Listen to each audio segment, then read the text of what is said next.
Okay, today I am here to discuss a theory that I've had for quite some time now, and it is about whether or not Rose is actually the true hero in Fable 2.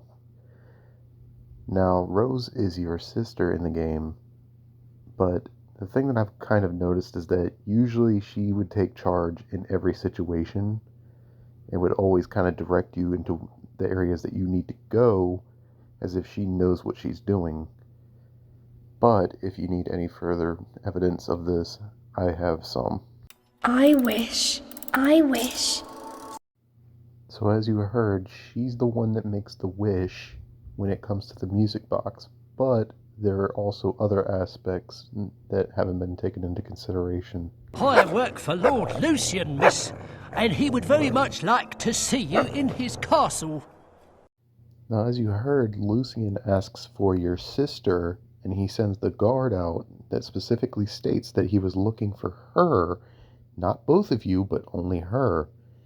But once both of you go there, you may notice some things.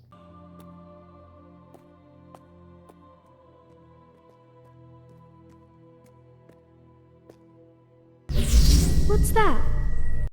And that is actually the seal reacting to Rose. As you can see, your hero can stand on the seal all day and it won't affect anything.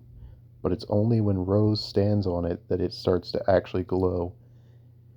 And then there are two more things, but I only have recording for one more of them because the other one is near the end game and I haven't really bothered to grab that yet.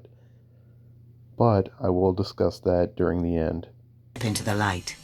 Learn the true power of heroes. Your blood is awakening.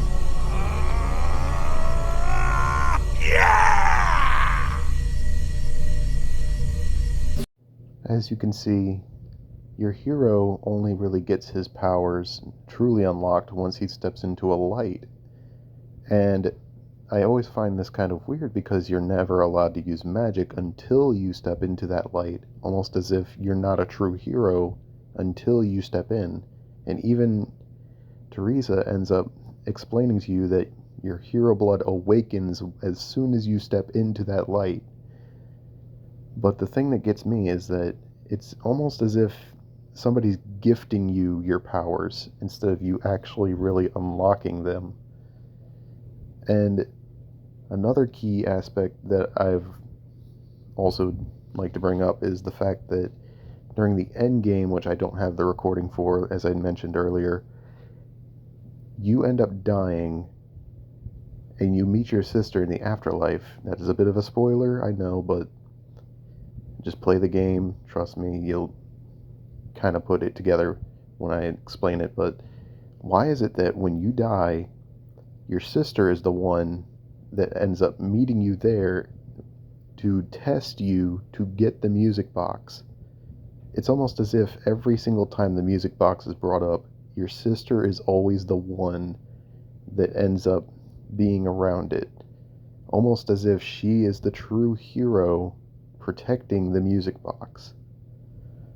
Which, as we've seen in Fable 3, for whoever has actually played that game, don't blame me if you haven't, but the music box apparently is the sign of a true hero, so why would your sister be guarding it?